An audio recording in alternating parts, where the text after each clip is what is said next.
Hi, everybody. Welcome to Feeding the Family. I'm your host, Jill Troderman. Today, we are going to be talking about the Vistra Moss Landing disaster that occurred on January 16th.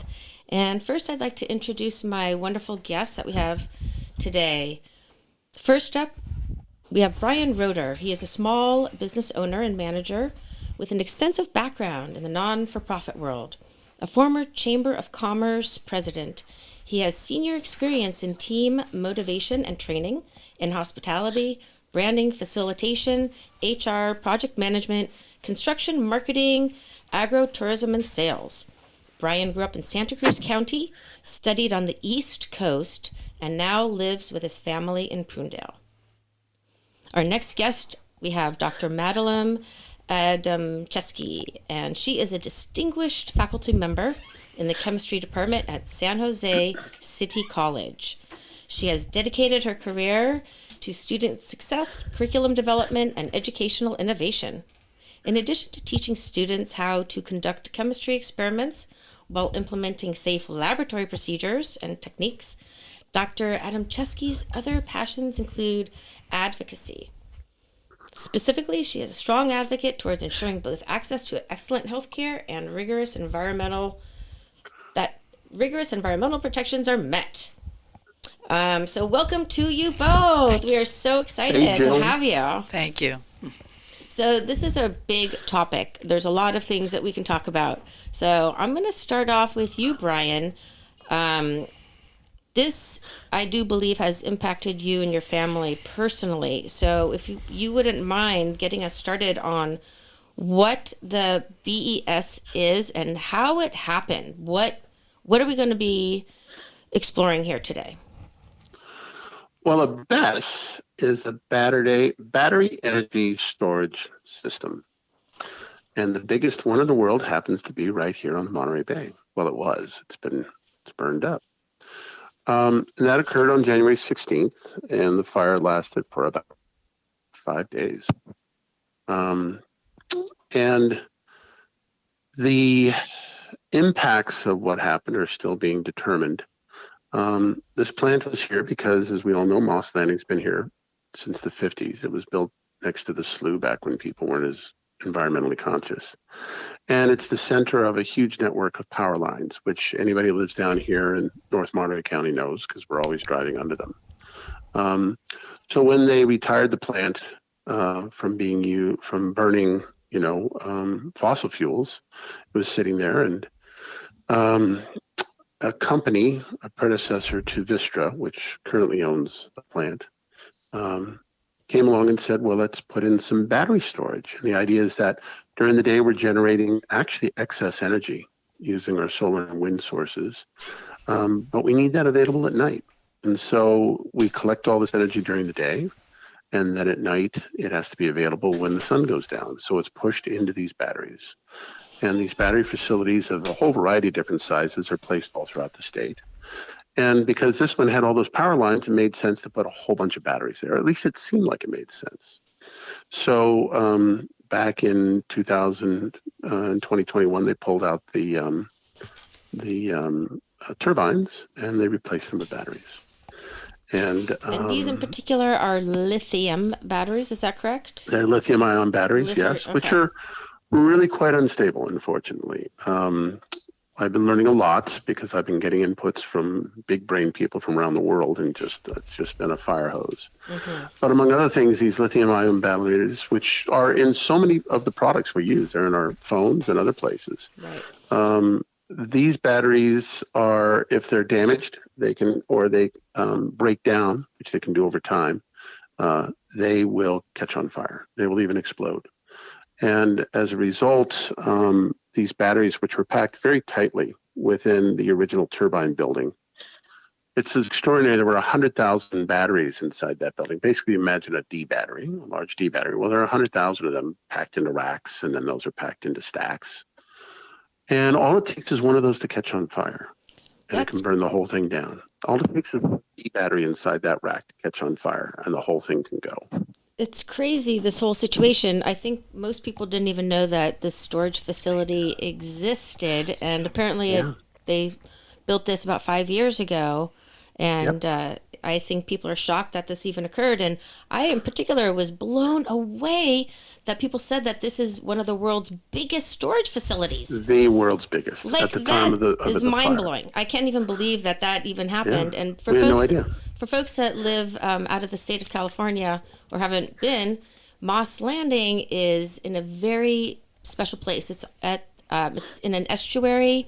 It's called the Elkhorn Slough.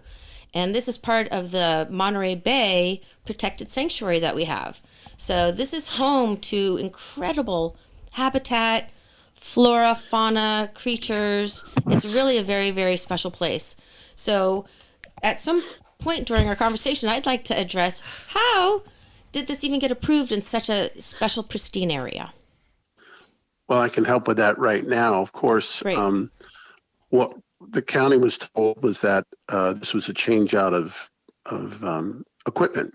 So there were the permits were already in place, and it only was reviewed by our planning commission, which is a very low level commission to be, relatively speaking. It didn't go before the board of supervisors. It did not go to the coastal commission. And that's because it was promoted as was just simply a simple change out of equipment for pre-existing use. However, the state did check all the boxes showing that this was something that they approved going in.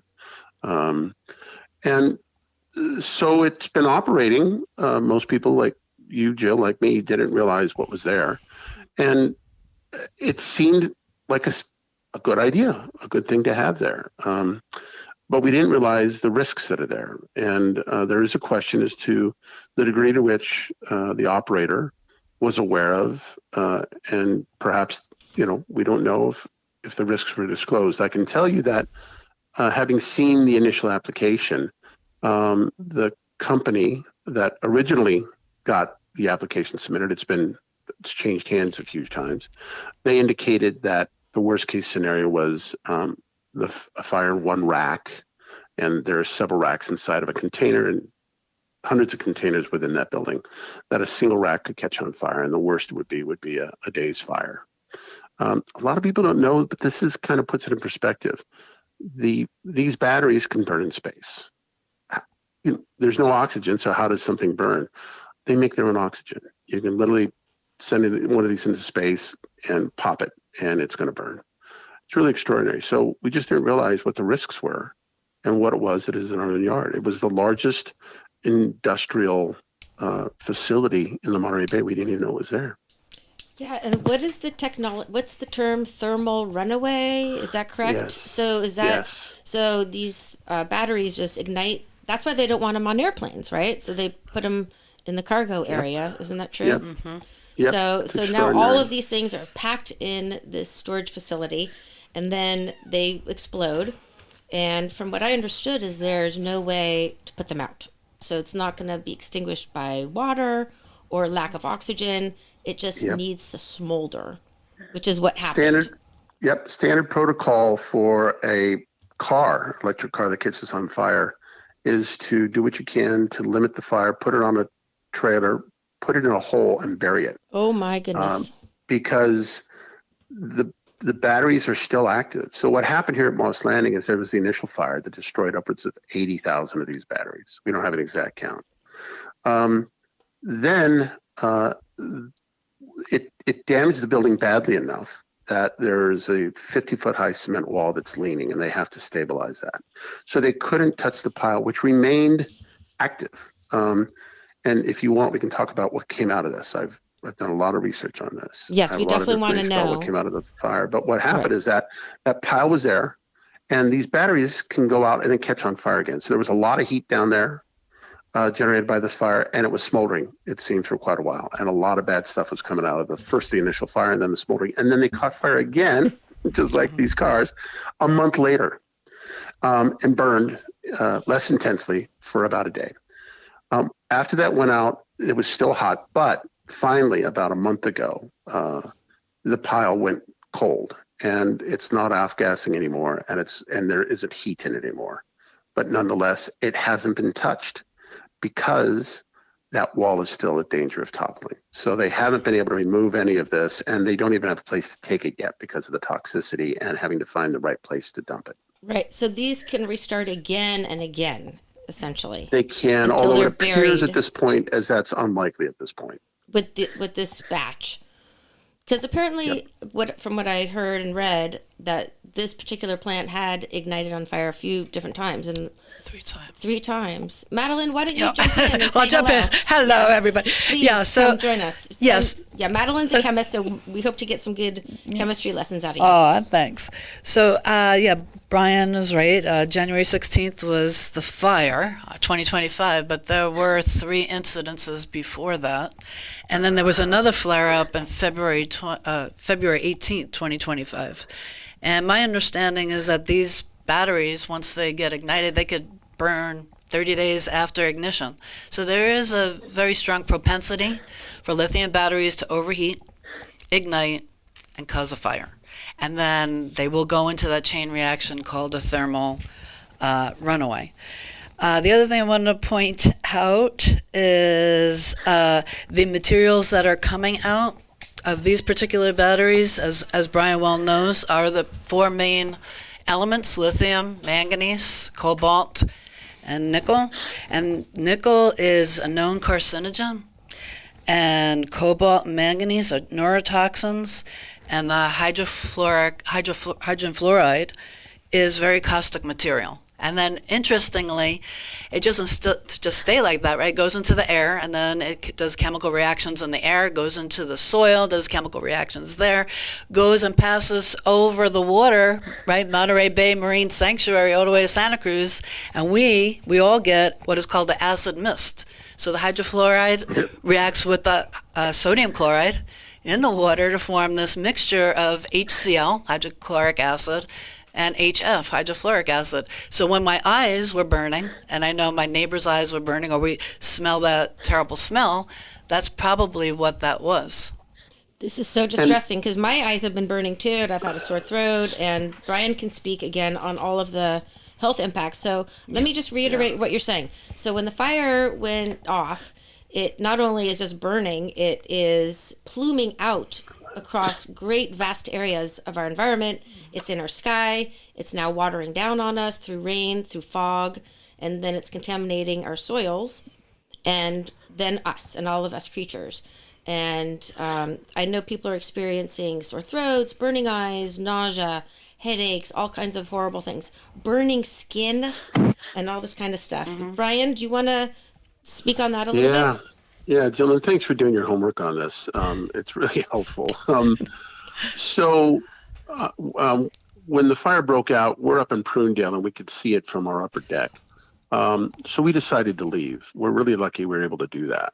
We have a 7-year-old son. I'm an old guy. I'm 63. My wife's 50, but we have a 7-year-old son who's just very precious to us. We decided we were going to get out. We went to San Francisco for the weekend, thinking we'd come back, it'll all be done. Angie, on that Saturday, 2 days after the fire broke out, started a Facebook group, which we call the Symptoms Group. And at the end of that day, there were 1,000 people that had joined. At the end of Sunday, there were 2,000 people that had joined. And it's still there. We call it the Symptoms Group. And there are thousands of entries from hundreds of people saying that they've had bloody noses, migraine headaches, incredible pain in their body, difficulties breathing, rashes, that some of which look like burns. I mean, extraordinary things. And it looks like what happened is that you're right. These acids went out. Madeline knows all about these acids, what they could do. But when they're breathed in, they're damaging. They're fundamentally damaging to the lungs. Now, the people who got clobbered, it seems, there's several hundred people that are clearly badly hit by this. And there's both the acids, which were converted out of the hexafluorine with the addition of this marine layer into this hydrochloric acid and hydrofluoric acid. But additionally, there were the heavy metals, which were vaporized by the heat of this fire. They were turned into nanoparticles. And the breathing in of both of those components especially hit people who have pre-existing conditions, to some degree seniors, some children, people with bronchial issues. And those are the people who have put up so many postings about about how this has hit them hard, and really they've just been knocked down by this. But what's incredible is that they weren't the only ones breathing this stuff. They're just the ones that were most vulnerable. Just like with COVID hit the most vulnerable, it really hit those people hard. But additionally, there were thousands, if not tens of thousands of people who breathe this stuff in. Now, for them, if they're really healthy, they might not notice it, or they might feel like they had a cold. I talked to a doctor and his whole family said, that whole family got sick that week with colds. They finally realized that wasn't really what happened. So what you have is thousands of people who breathed in.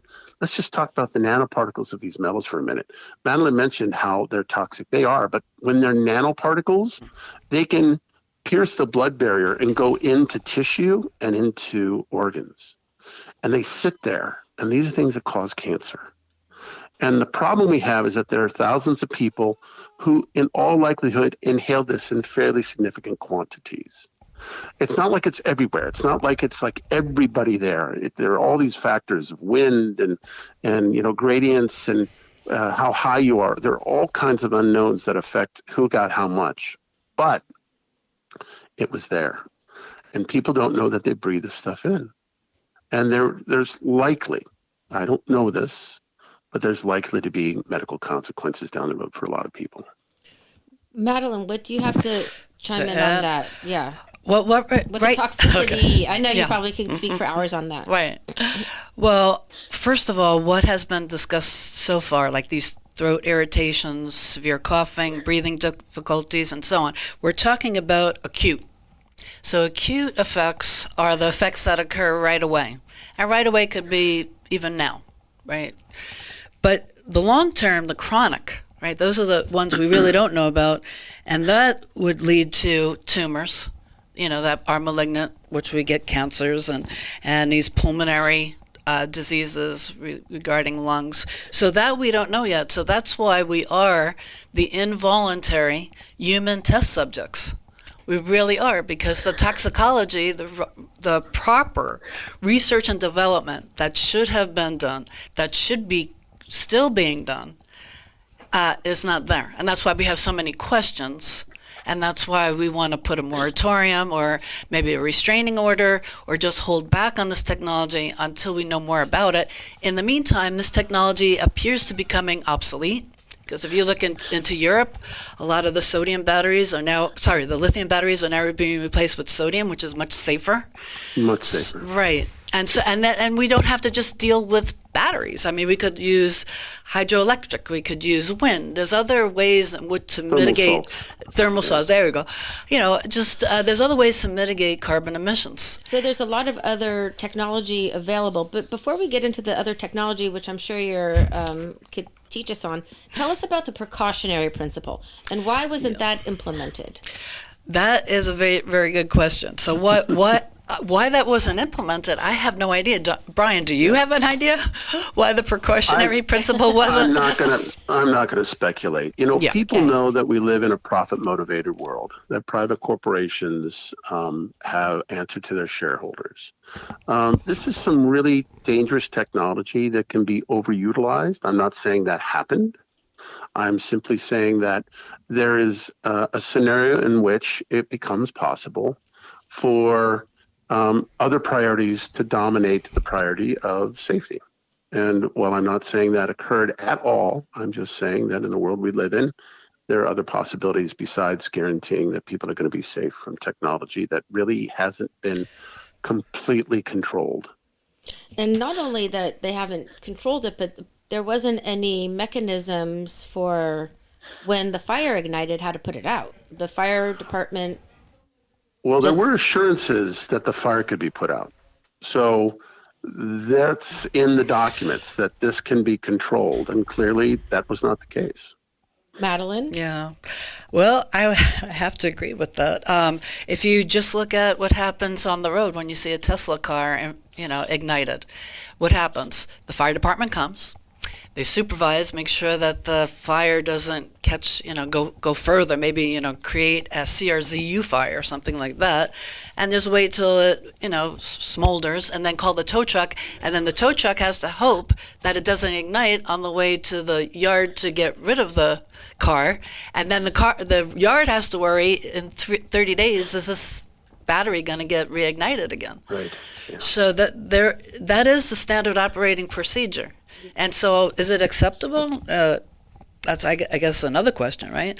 But again, we don't want to be victims of technology. We want to use technology to our advantage. And one way to, combat that is to go back into the lab and do the necessary research and development, which also includes a toxicology. How does it affect your eyes? How does it affect you when you on contact? How does it affect when you breathe it? And what are the precautions that we need to implement? Should we all be running around with respirators? I was thinking maybe we should. Seriously. Well, 1,500 people got evacuated, and I'm sure a lot of people would have wanted to be evacuated also that didn't even know to be evacuated. Right. So if these things are being built around, I know they want to build 3 facilities here in Santa Cruz County. One's right next to a hospital, one's near a school, Aptos High School. I went to school. Yeah. And then the other one, I believe, is in Watsonville. Pinto Lake. And there was a big committee meeting a few days ago that my friend went and said it was well attended, standing room only. So people are flipping out and fighting back on this.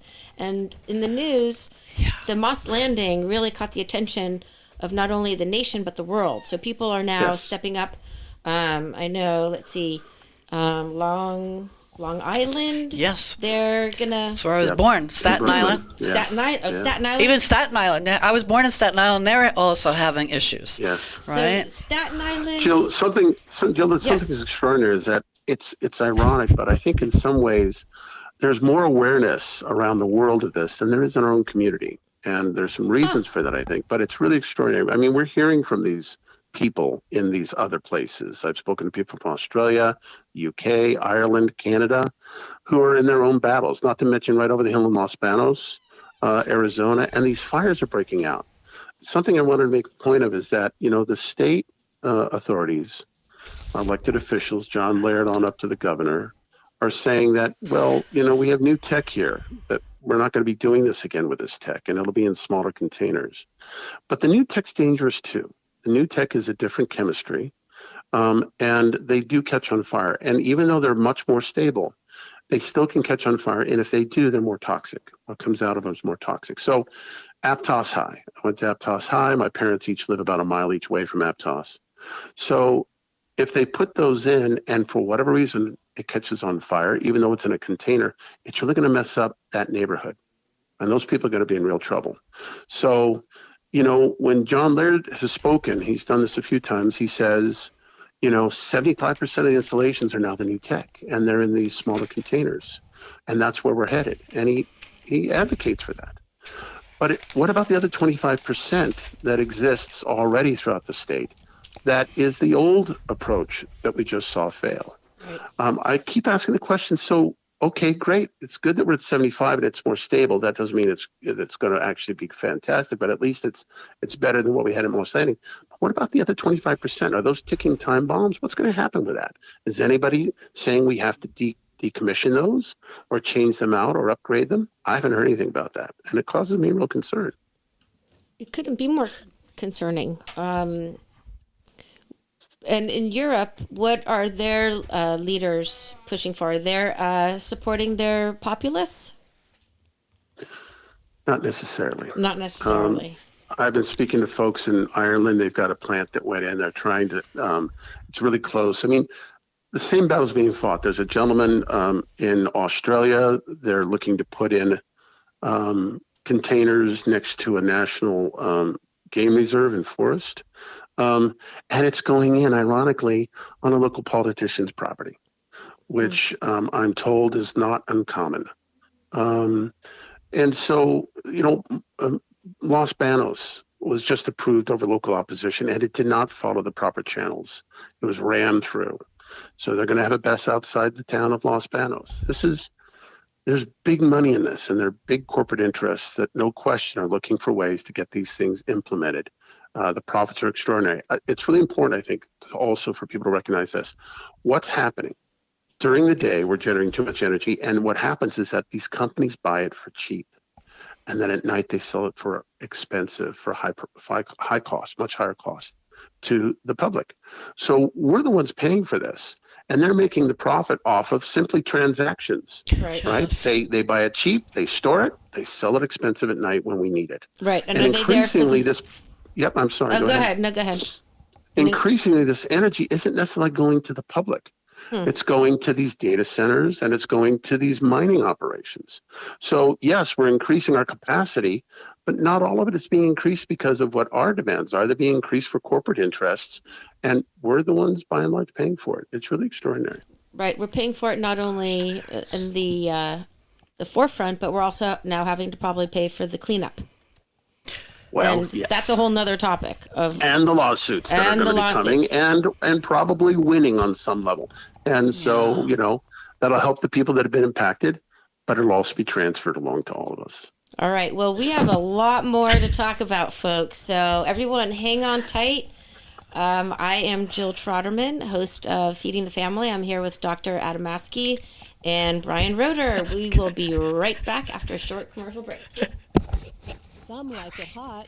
Others not. Find your taste at the Vets for Vets Chili Cook-Off Saturday, 11 to 2 at the VFW Post on 7th Avenue in Santa Cruz. All are welcome to enjoy great chilies prepared by veteran teams with live music and games served up by the veterans who served our country. See you at the Vets for Vets Chili Cook-Off Saturday, 11 to 2 at the VFW Post on 7th Avenue in Santa Cruz. $20 donations. Vets eat free. The Hook is California's first ever cannabis outlet. 100% locally owned and operated, we're here to be your friendly neighborhood hookup. We believe that everyone should have access to fairly priced cannabis, so we work hard to get it to you for 30 to 50% less than the other guys. If you're 21 or older with a valid ID, visit us in Capitola or in Watsonville today. We're here to be your friendly neighborhood hookup. Check out our website, hookoutlet.com, for deals and stay groovy. Hi, I'm Nancy, the tasting room manager at Bargetto Winery in SoCal, where we've been producing award-winning wine since 1933. Our tasting rooms are open daily at our SoCal location at 3535 North Main Street or in Monterey at 700 Cannery Row. We host weddings, receptions, and special events. Go to bargetto.com to find out more or call 831-475-2258. There's always something happening at Bargetto Winery. That won't happen at Low Cost Air. When you dial 800-704-1662, a real person answers and helps you find the best airfares, foreign and domestic. Your choice. Or a real person. Low Cost Air, 800-704-1662. Low Cost Air, 800-704-1662. All right, folks, we are back. We are talking about the Moss Landing the BESS facility that exploded essentially January 16th in Monterey County. And this is impacting our entire county of Santa Cruz. And we are concerned. We are concerned about human health. We are concerned about the animals, the air quality. And if Madeline could address what's going on with our food. So we are here in the bread basket, essentially the salad bowl, they call it, the Salinas Valley. So a lot of our food is grown for not only our country, but for the world. So people are freaking out. People in our town can't even go grocery shopping because they don't know where the food is coming from. People across the country don't know their food is coming from this area. They might be eating contaminated food. Is this paranoid thinking or is this a potential reality? I think it's a potential reality. And before I even get into that, I'll give you some not definitive evidence, but if you are anyone who can do some deductive reasoning and constructive criticism, you can see that our food supply most likely is contaminated, along with the water. And so what I'd like to do is back up a little and go into the cradle of biodiversity, which is Elkhorn Slough, as you mentioned. Yep. And Dr. Ivano Aiello is a first-class scientist at San Jose State University, and no one ever can deny the data that scientist has collected over decades in the Elkhorn Slough. So a few days after January 16th, he went in there and he found levels as high as 1,000 or more times cobalt, manganese, nickel, and just those three. I don't know about the lithium. Do you, Brian? Or No, I think it was the other three. yeah, just the other three. So to say that our soil is not contaminated would be a stretch, right? So if the Elkhorn Slough and the soil is contaminated to that level, the soil has to be contaminated as well. So the American salad bowl there, right, also will be uptaking, those plants will be uptaking the heavy metals. And we as humans or animals will be uptaking them as well and concentrating them. So our food supply, in my opinion, we should be very careful where we buy our food.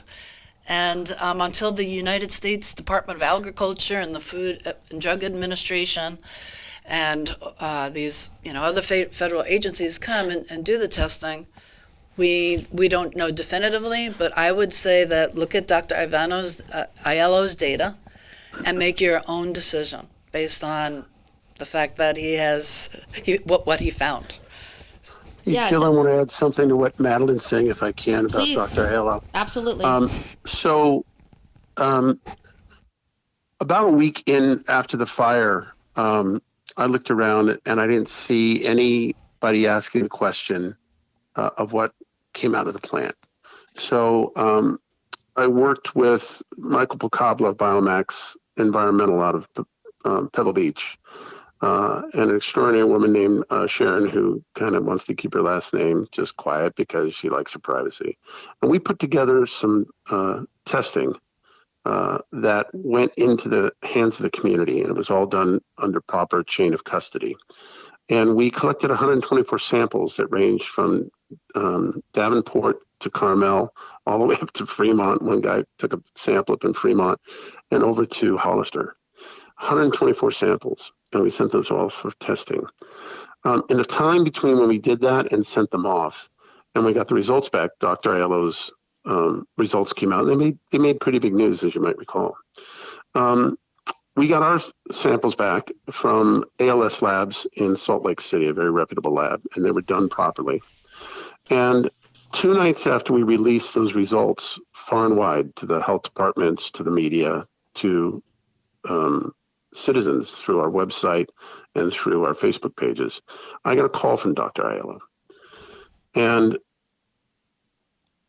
I hadn't spoken to him before, and he said, your data almost exactly correlates with mine to within less than 1% of variance. He said, you have validated my research. And while his data was collected under very different means, and in fact, his numbers are higher than ours, let me just give you perspective of what we found. Of those 124 samples, the furthest away, Davenport, Fremont, Carmel Valley, were finding in those 4 metals, cobalt, manganese, lithium, and nickel. They were finding general readings between 1/2 to 5 parts per billion on surface wipes. We wiped hard surfaces that were non-metallic. That's how we got these samples. So between 1/2 and 5 parts per billion. At the hardest hit areas, which are within 3 and 8 miles of the plant, typically to the east, northeast of the plant, we found numbers that were anywhere from 100 to 600 parts per billion. And the relationship, the ratio of our metals to each other, almost exactly correlated with Dr. Aiello's.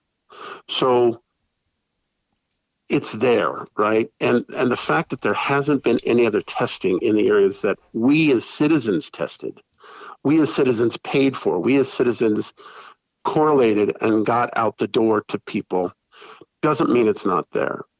So I don't know the degree to which uptake will occur, but I do know that the deposition of these metals occurred in very high levels. And the interpretation of the toxicity of that, of the way that it can be taken up, I don't have the answers to that. I've been trying to get that information, but it's very difficult to assemble because you have to translate from one factor to another, and then you have to work with established standards, which are often tied to enclosed areas. It's really extraordinary because it's the core question. What did we breathe in? What did animals ingest? And but it's clear that the increase is shocking, and we'll have to see how that plays out over time. It is shocking, and Madeline was talking about we've seen the acute symptoms, the sore throats, the burning of the eyes, but we haven't yet seen the more catastrophic impacts of this, perhaps cancers and things of that nature, which is obviously pretty horrendous. I do know that some farm animals haven't been faring very well in the neighboring communities. Right. They're having stillbirths, and at an anomalous level that's not typical. So a lot of these things are atypical. And of course, water and rain goes across the whole planet. So God knows if these things are accumulating all over. And the EPA, were they around? Oh, our friends at the EPA. Madeline, you mind if I tell that one real quick? Yeah, you tell it. All right. So the EPA comes out. They set up testing stations around the plant right away.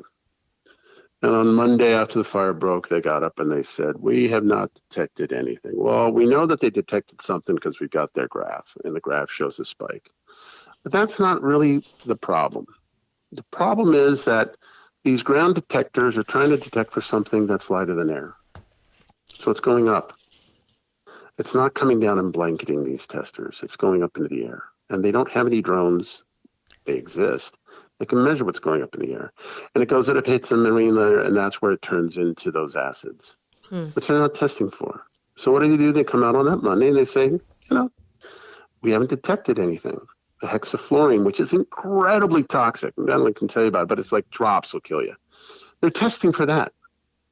But they're testing in a place it's not going to be. And it's converting, it seems, immediately into something else, which is also incredibly toxic. So the EPA, that's what they did, and then they packed up shop. And as far as I know, they've done nothing else, at least not directly related to what came out of the plant. It's extraordinary. So as far as R&D, here's another area, and that is sensors. So you have to use them properly. So as Brian pointed out, you have to use them in the area that you want to test. But they also have to detect. And it is pretty clear to me that at least the app that I was using called EPA or Air Now, was created by EPA. I don't know if you're all familiar with that, but during the CRZ fires, I used it, and I found it to be pretty reliable. I know my eyes are not quantitative, they're qualitative, but I could see that when I'm using the Air Now app and I look out the window and it's really, really apocalyptic looking, that it's very poor quality, and so on, right? So I realized on that day, on the 17th, I'm doing my research, I'm closing my windows, I'm turning my ventilation off, and I'm sitting down with the computer and trying to figure out what is going on in Moss Landing. And so when I pulled up my little app, Air Now, and I looked at Moss Landing, it said 62, which is good. And I was like, that's incredible, because the pictures that I see, on the screen, through the news channel, looks pretty darn, hazy. And so then I said, well, I wonder what the quality of air here is in Santa Cruz. Exactly the same. So every 4 hours, I would monitor, and I get the same exact result. So one was very strange. If you have two sensors in two different places over time, that's a little questionable in itself. So what I'm thinking is those sensors, for Air Now at least, are not measuring what was in the plume. And what was in the plume, we obviously now know, are those heavy metals, and those sensors apparently are not picking them up. So that was just bizarre to me. One other thing on this too is that they were measuring for particulate matter, and they keep saying that we measured for particulate matter. We didn't find anything out of specification. But I'm not clear, and maybe Madeline, you can answer this. I'm not clear whether or not vaporized nanoparticles are particulate matter. Yes. Because Right. they are so small. It's like a cloud. It's like mist. It's like the fog, right? You basically have a fog laden with things that are lighter than air to some degree, right? And that's there in the environment. Is particulate matter able to read that? And by the way, we're talking about roughly 3,000 tons. I've heard varying amounts, but let's put that in perspective. Let's say it's 150 big rig semis full of these metals, not to mention the other stuff that came out of this plant. That's the estimation now. 150 semi-trucks worth of largely vaporized metals that are then distributing into the atmosphere. Is that what particulate matter measurements are measuring for? So that's a good point. So EPA Air Now, that app that I used for the CRZ fires, that's correct. That was for particulate matter. I believe it was the carbon, mainly carbon that was burning the wood, the trees, and so on, right? So that particulate matter is picked up. This other particulate matter that you're talking about, right? The 5,000 tons of batteries times 2,000 pounds per ton is equal to 10 million pounds of toxic waste.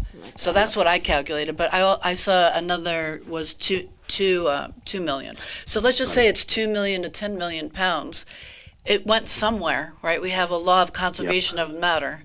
Matter is neither created nor destroyed, so it has to go somewhere. It's going to go in the air, water, and the soil. That's where it's... Or in us. And exactly. Accumulating in body tissue. Exactly.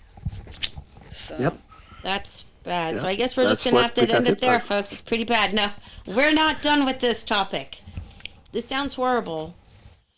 Also, they need to clean up the actual physical plant that's there. And I know a lot of different counties that are experiencing these things. The government wants to put it in their landfill, and people are blocking landfills. So not only do we have this tens of thousands of pounds in the atmosphere or around, we also have physical stuff too at the plant site that needs to get disposed of somehow, miraculously. Yeah. So honestly, when this first happened, I looked in my backyard and I had this thin layer of, it looked like soot. And now I know what it was. It was from the plume. Right. So the cleanup in my mind was, okay, let's get out there and get some tractors and just use it like you would plow snow. Right? And unfortunately, as you mentioned, this soil is the most fertile in the world. It's the envy of the world. It's America's salad bowl. And you know what? Maybe it was prudent to take a bulldozer and just bulldoze the first few inches off in order to get at some of this 10 million pounds of toxic waste. That's just a thought. I never read it. But we waited and we waited and we waited, and then it rained. Right. And then it percolated through the soil, and eventually it has to go into the aquifer. I mean, unless we clean it up. And I don't see any cleanup efforts. That's very distressing, because I wonder what the shelf life is, or the half-life is, for these toxic chemicals. Do they ever wane in their toxicity, or is it forever? No, the only way you could the only way to wane it is to dilute it. Dilute it. I do want to say, Jill, look, reality check. This is already in our environment. So these are elements that are in the environment, right? All of these things are in the soil. Okay, fair enough. It's just a matter of, as Madeline's saying, dilution and quantity. But I think that the greatest impacts are through inhalation and ingestion, right? I mean, once it gets in the soil, there's a lot of soil, just like there's a lot of air. But the air was a transit corridor to get into people. The soil, over time, I'm hopeful that it won't get down to the aquifers unless people have shallow wells near the plant, because it has to go through just an immense amount of dirt, and it's already there. So it will be diluted. So we don't know whether or not it actually ends up in the aquifer, but it's there. The problem is it's there in quantities that shouldn't be there, obviously. Right. And nobody knows. I mean, I've talked to a lot of people, and at the end of the day, people just don't. Madeline mentioned earlier, we're guinea pigs. And that was a statement that was meant with sympathy. That was stated by a scientist for the Coastal Commission with sympathy when they met there in Santa Cruz last month, and we were there. And she's saying, "You guys are guinea pigs," and we are. Well, people because it's never happened before. They don't know. They don't know what it means, and they don't know what to do about it. Yeah. That's the bottom line. We are guinea pigs, but we are, like I said, involuntary, right? And this gets back to the carbon emissions. When I looked into how these lithium batteries were stored, they were stored in polymers, and polymers are carbon-based, right? So when you ignite them, you are emitting more carbon emissions. So it'd be interesting to have an actuary actually figure out how much carbon is being emitted from this clean energy or green energy BESS, right? So we don't know that. And the other point I wanted to make is something that we keep alluding to, and that is, yes, we have these toxic and hazardous materials that were emitted from the plume and then fell out into the atmosphere. Well, in the atmosphere, we have lots of elements. We have lots of compounds. They react with these. And then, again, they react with what's in the soil. There's other chemicals and compounds in the soil that these toxins are reacting with. And water and salt water and the sea. So we don't really know what the other chemicals are. And the toxicology of those chemicals through the chemical reaction, the chemical transformations of the toxic material with materials that are already in the environment, we don't know what those are. All we know is we have a large amount of this toxic material, and if you're going to have lots of these reactions, then you should also be looking at the toxicology of those other chemicals, not just these four elements or oxides thereof. Right. The chain reaction of all the chemicals needs to be accounted for, and it doesn't seem like our government or these. It seems like the corporations are creating the rules, and now we have to do the work to fix it, essentially, to fix the problem that they created. Yep, and unfortunately, in my opinion, from having been working and trying to get help, the state's not coming through for our community. They're not. It's really unfortunate.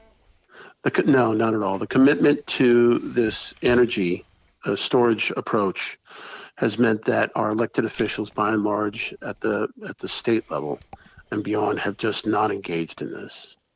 They've left us to our own devices. That gets back to the lack of testing, et cetera. Right. And it's really unfortunate. And I understand that they have a real black eye with, it's worse than a black eye, but they have a real problem with the fact that Moss Landing burned. But they have therefore run away from the community. There's some things happening, there's some minor things, but there's no disaster declaration. There hasn't been any financial assistance for hundreds of people who are stuck here. Retired folks, seniors who can't get out, they can't move, who are sick. There's been no toxicology on the site from the state. No, really, I mean, by the state, almost no research into the impacts on marine life. Yeah, it's being done by the universities. I mean, all of the things we would expect in the way of resources coming in the face of a disaster like this have by and large been absent. And I've had some real heartburn with that. I was with a demonstration today against Senator Laird. We keep asking him to show up, to be here, to really engage in this, and he's not. And he's the guy that has direct contact with the governor. He says that all the time. So I'm very concerned about the lack of state support for any attempt to understand what happened, so that there can be improvements in the technology. There can be a shifting in how this is being implemented in a way that allows decarbonization to continue to occur, but it to be done in a much safer way. And I just don't see that happening from our authorities, other than a couple of folks here locally in general. Madeline? So the other thing that I did on January 17th, in addition to looking at the app Air Now and trying to understand the particulate matter and why the censoring wasn't making sense to me, was I wrote a few emails to Laird. And only one of the questions, one of the, I would say, 10 or 12 questions I asked was, what is the safety plan of Vistra, which is a Fortune 500 company? And that's the only question that his office answered, and they said there was none. So they don't have a safety plan. So I think by maybe calling it, maybe Brian knows this, maybe by calling it a storage facility, they weren't treated as a chemical factory, right? So they didn't have to go through all these safety protocols, have a safety protocol, training, equipment, and so on. Yeah, it sounds benign. Oh, it's just a storage facility. But I can't, after this conversation and doing the research I did, I can't really see what person would want this in their backyard. Like, raise your hand, anyone on the planet Earth who's going to volunteer, yes, please build this. They do want to build a building at the harbor, like an apartment complex, and they want to put little mini storage facilities under these buildings. So I think we have to continue with this education of the people, but we only have a few more minutes, folks. So I did want to talk about can the plants chelate the toxins, and can we get rid of that? And also I want to talk about human health right now. If we could address that for a few minutes, how can humans potentially chelate? I have a few ideas, like chlorella is a great way to get heavy metals out of your body. So there's certain things that people can do to maybe mitigate some of the toxic effects. What do you think about that, Madeline? I think you know more about that than I do, but the EDTA is a chelating agent, and I know there are some plants that are highly desirable in order to remove heavy metals. So maybe the fertile land that we're talking about, America's salad bowl, Yes. could be treated with or be planted with those kinds of plants to uptake and then get rid of, Right. accumulate and get rid of those. Yeah, because I think we do really want to, of course, support the human health and the animals and all that. And also we want to support our farmers. I feel Yes, very distressed for all of these beautiful organic farmers who have Exactly. fed us. Like, we're so blessed here that we eat the most glorious food. And of course, they want to continue their livelihoods and feed us. So we need to support them to say, we're not going to shut you guys down. We want to improve the soil. We're all in it together. Right. They need our And- support. Is that right? What do you think, Brian, on that? Yep, that's a very good point. You know, I was a farmer in Virginia. I had a winery and I grew grapes. And I have great compassion for the difficulties that our farming community is facing. Now, we have to distinguish, I think. There are huge corporate, industrial, agricultural concerns in this area, as we know.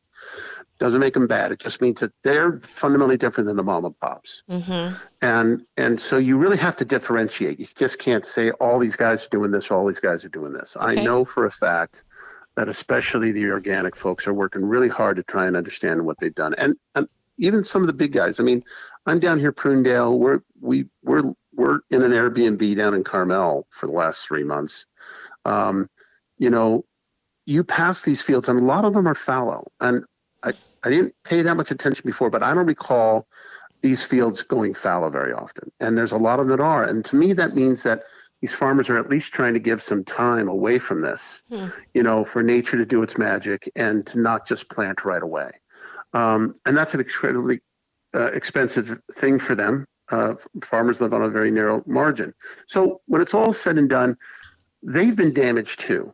But their challenge is, because it's not clear the implications of these increased metals in the soil and the fact that soil does process and handle, you know, things going into it, I think they're being understandably very cautious. Now, I'm not defending the idea that, you know, people don't know what's in the food or what's being taken up. It's kind of in the middle. It's a problem, and I know that they're trying to figure it out. Well, that's good And news. I know that they're concerned about perception, because perception can be wrong too. Just because you have a high number that says there's 300 parts per billion on a surface wipe of nickel, that means there's this enormous amount of nickel in your artichoke. That doesn't correlate, right? It's two very different things. And I need to make sure that we understand we don't know the implications. And I do think that good people are trying to make sure they understand what's happening. They're working really hard to find out what it means. And not everybody's growing right now, and not everybody's going to bring their harvest to store. Right. And I love that. And I got to end now because we're at the end of our show, but I'd like to recontinue this. I'm Jill Troderman, Feeding the Family. My book is The Food Tree, Holistic Nutrition and Wellness Curriculum. Check out my website, Santa Cruz holisticnutrition.com. I'm on santacruzvoice.com, which is amazing. Thank you, Professor Dr. Adamaski and Ryan Roeder. Brian Roeder. Thank you for having us. Okay, Thanks. That's it. I hope I got your name in before the cutoff, because that's a hard end. I might have not got it all done. Thanks, Jill. Because usually I leave and I go, oh, I forgot to say this, that. I know there's a lot more we probably could have talked about. But so the one thing that I just off the top of my head is, you know, because we had so little information, right? People were going to the doctor with what they thought were rashes. So the medical profession was treating them as rashes. No, they were burns, right? So same thing here. It's like, maybe if